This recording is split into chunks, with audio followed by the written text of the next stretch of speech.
Bom, a nossa lição de hoje tem um título muito interessante, né? Meus pais têm religiões diferentes. E agora, né? O que fazer? Né? Tem uma interrogação aqui, né?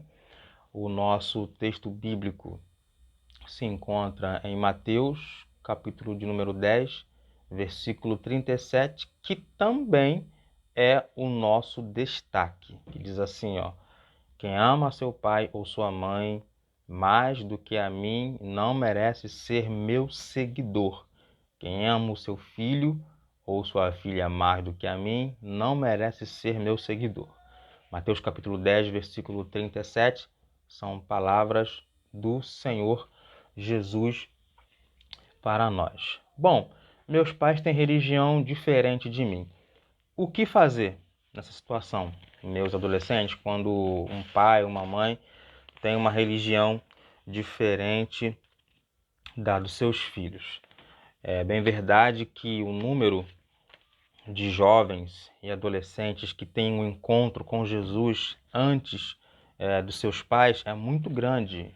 Há um número muito grande no Brasil de jovens e adolescentes que aceitam a Jesus ainda novos, né?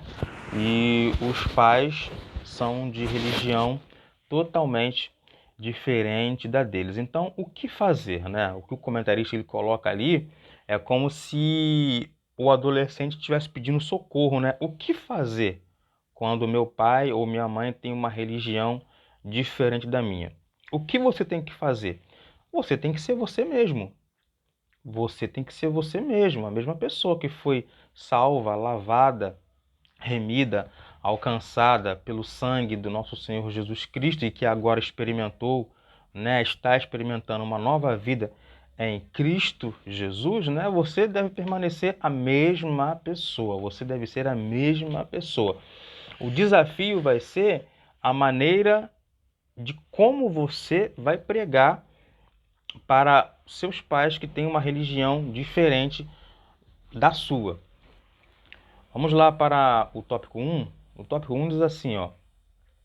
Diz assim o tópico de número 1. Estudando a Bíblia.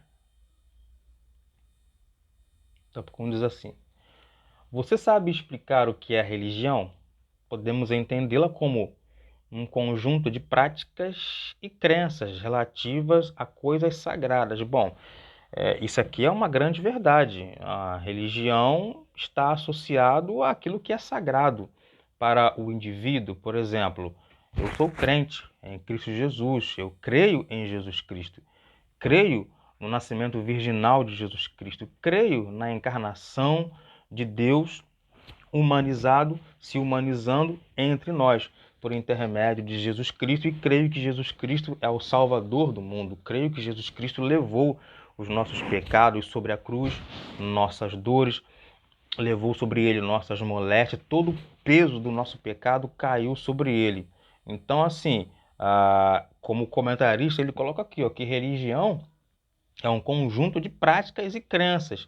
Então, assim, o que nos dá para nós cristãos a praticidade daquilo que nós cremos está nesse livro aqui, a Bíblia Sagrada, porque é desse livro que sai as orientações, a regra, a prática, a convivência de como nós devemos nos portar perante a sociedade, perante a família, perante as autoridades. Toda a nossa prática de vida, todo o nosso estilo de vida está pautado aonde? Nas Sagradas Escrituras. Então, religião é um conjunto de práticas e regras que está relacionado à crença do indivíduo, que é o nosso caso. Aí você pode até se perguntar, mas Antônio, meu pai e minha mãe é de uma outra religião diferente da minha. Eles são de uma religião diferente da minha. Eles também estão incluídos dentro desse contexto aqui, que o comentarista está dizendo aqui, que religião é um conjunto de práticas e crenças relacionadas àquilo que o indivíduo crê, àquilo que o indivíduo acredita. E isso independente de qualquer que seja a religião da pessoa. Então, nós vamos ver que a religião ela está associada àquilo que o indivíduo crê. E no nosso país, no nosso país, a gente pode dizer que nós somos abençoados, meus adolescentes, porque a gente não tem aquela questão que muito se vê no Oriente Médio, muito se vê nos países que estão na África, muito se vê principalmente nos países que são de cultura islâmica, que são de uma ideologia islâmica. A gente não tem aqui, por enquanto, os problemas que nesses países têm, onde se perseguem, caçam, matam os cristãos e com requintes de crueldade a ponto de fazerem com que insistirem, implorarem para que os crentes abandonem a sua fé. E o que chega ao nosso conhecimento é que muitos crentes morrem, perdem as suas vidas, mas não abandonam a fé. Então veja que parece até uma contradição, né? Do outro lado do mundo, os cristãos estão sofrendo, estão sendo perseguidos, estão sendo mortos, e do lado de cá, mas para o lado do Ocidente, a gente vê um evangelho totalmente diferente. Um evangelho onde os cristãos não precisam passar por aquilo que eles lá estão passando. Então, nesse quesito aí, de acordo com o que o comentarista ele está dizendo aqui, nós somos um grupo de pessoas que somos privilegiadas. Nós somos privilegiados.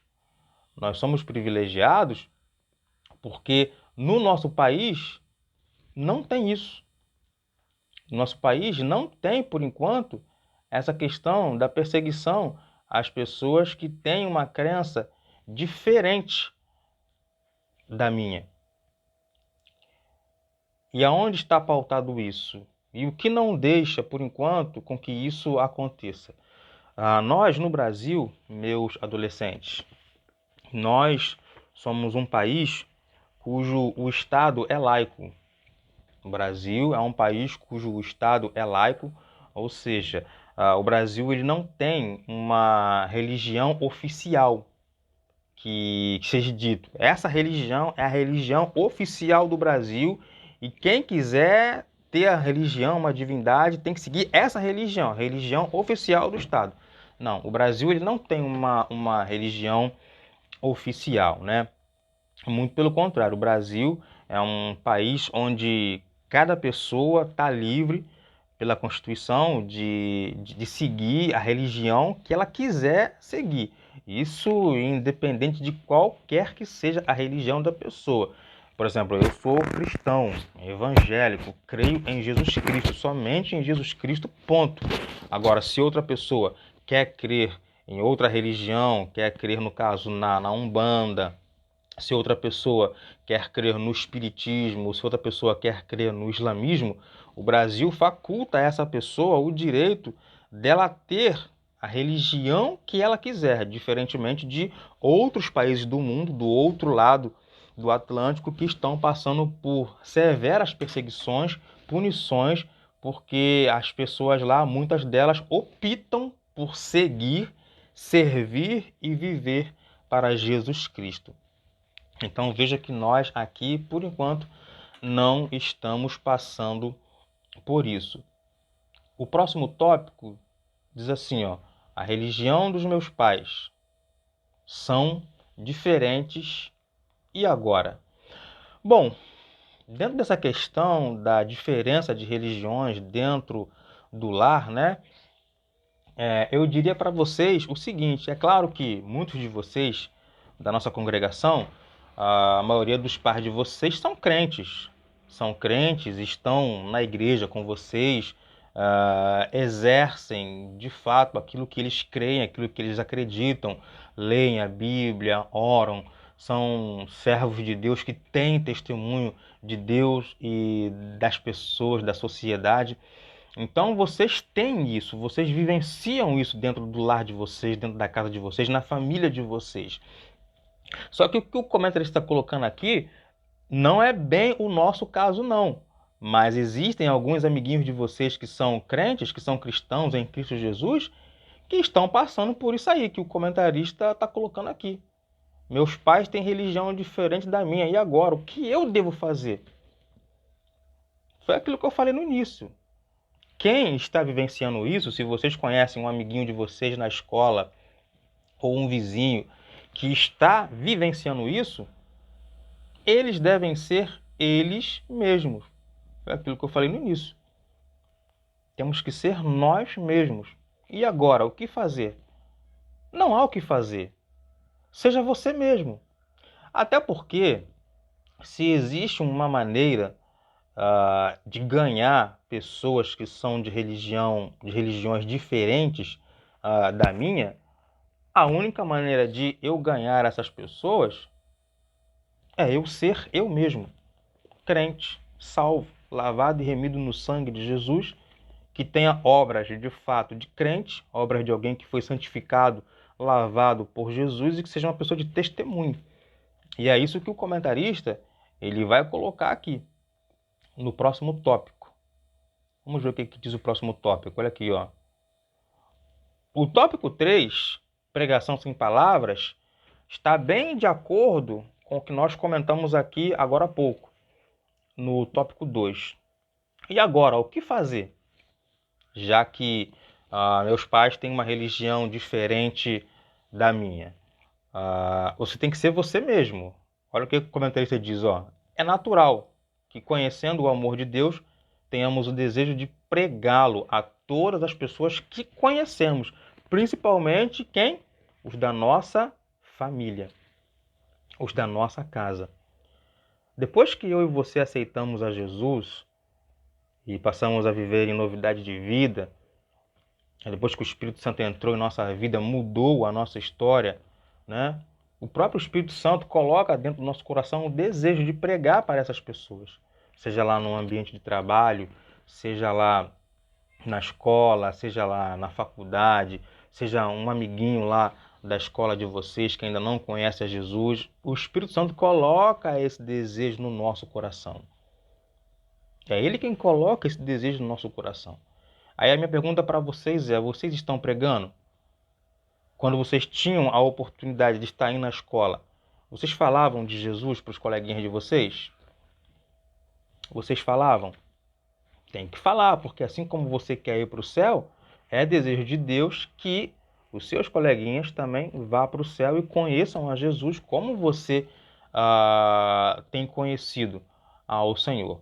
Então ele coloca aqui, ó, pregação sem palavras. A única maneira de pregar o evangelho para pessoas que têm uma religião diferente da minha, diferente da de vocês, é de que maneira? Qual a maneira nós vamos pregar para as pessoas que têm uma outra religião? É o que ele coloca aqui, ó. Pregação sem palavras. Quando ele diz pregação sem palavras, não quer dizer que você tem que entrar mudo e sair mudo, não. Quando ele diz pregação sem palavras, é testemunho. Testemunho. Comportamento de alguém que foi realmente salvo por Jesus. Porque as pessoas estão, ó, de olho, nos observando, ó, 24 horas, seja na sua vizinhança, seja no trabalho, seja na escola, seja em qualquer lugar. As pessoas estão nos observando. Vocês já ouviram aquele ditado que diz que o crente é a Bíblia que o vizinho lê? É verdade. O vizinho de vocês que não é crente não lê Bíblia. O coleguinha de vocês que não é crente não lê Bíblia. Mas eles leem a sua vida e a minha vida. E qualquer coisa que a gente fizer de errado, depois eles vão falar: ué, mas você não falou que é crente? Não é assim? Quantos de vocês ouviram isso na escola de vocês? Quantos de vocês ouviram isso na escola de vocês? Não é verdade? Então veja que o testemunho é uma pregação sem palavras. É uma pregação sem palavras. E a Bíblia me ensina que Jesus, em tudo, ele deu testemunho. Em tudo, ele foi exemplar. E nessa fase aí, ó, da idade de vocês, Jesus tinha a aprovação de Deus e dos homens. Crescia em sabedoria, em graça, e não havia nada que reprovasse a Jesus. Nessa idade aí em que vocês estão. Então veja que o desafio é grande. Pregar para as pessoas que estão desviadas do Evangelho, pregar para as pessoas que nunca conheceram o Evangelho, pregar para as pessoas, principalmente, que têm religião diferente da de vocês. E isso começa dentro de casa. É o primeiro embate. É o primeiro embate que vocês vão se deparar quando vocês aceitam a Jesus, é dentro de casa. Porque quando se aceita Jesus na idade de vocês, a primeira coisa que acontece é um confronto. Porque dentro de casa ninguém tem a mesma fé que a sua. Mas vocês precisam pregar. Vocês precisam falar de Jesus. A gente vê aí, ó, o desafio que os cristãos do outro lado do mundo estão passando para pregar o evangelho dentro de casa. E se vocês forem depois procurar aí casos, né? Procurarem aí casos no YouTube, casos recentes, 2020, 2019, 2018, vocês vão ver o desafio que é para adolescentes cristãos de diversas partes do Oriente Médio pregar o evangelho. Pregar o evangelho para os pais. Na África, por exemplo, a religião que predomina em alguns países da África é o islamismo. Os adolescentes lá que aceitam a Jesus, que se convertem a Cristo, eles não podem sequer proferir palavra nenhuma da Bíblia, nenhuma palavra, nada que esteja relacionado à Bíblia ou a Jesus Cristo. Eles não podem, dentro de casa, expressar a fé deles, no Deus que eles servem, nem ler a Bíblia, nem orar, nem fazer jejum, não falar, tecer comentário nenhum, palavra nenhuma que esteja associado a Jesus Cristo, porque senão eles vão ser presos pelos pais e vão ser entregues às autoridades. Veja que isso está acontecendo do outro lado do mundo. E nós aqui temos liberdade para expor e expressar dentro da nossa casa a religião que nós temos, o Deus que nós cremos. Veja que isso não está distante de nós, está acontecendo do outro lado, mas a qualquer momento isso pode acontecer aqui conosco. Se vocês depois pegarem aí pesquisas no YouTube, no Google, vocês vão ver casos e fatos recentes de adolescentes que se converteram a Jesus, creram em Jesus do outro lado do mundo, mas que tiveram a sua fé ameaçada pelos seus próprios pais. Depois vocês procuram saber também com a irmã Svetlana, com a irmã Simone, com a irmã Maria Eduarda. Vocês vão ver, essas irmãs, elas têm experiências no mundo missionário, porque elas são da nossa igreja, do nosso campo, saíram daqui do nosso campo, saíram daqui do Brasil e foram fazer missões em vários lugares do mundo. Depois, a título de informação, vocês procurem saber com essas irmãs o que elas vão falar para vocês de conversão de jovens na idade de vocês que tiveram a fé ameaçada pelos seus próprios pais. Então veja o desafio de se pregar o evangelho quando os pais têm uma religião diferente da de vocês. Aqui no Brasil, se os pais de vocês têm uma religião diferente da de vocês, talvez fique até de boa. O pai, a mãe vai reclamar, vai resmungar, sabe? Mas não vai ser aquela coisa de pegar vocês e entregar para as autoridades, né? E as autoridades sumir com vocês porque há um padrão no país de que tem que ser aquela religião. Não. No Brasil, por enquanto, não é assim. Então, meus adolescentes, eu deixo essa palavra com vocês, tá? Um forte abraço em vocês. Não dá mais para tecer mais comentários sobre a lição, porque senão vai ficar difícil para colocar no YouTube.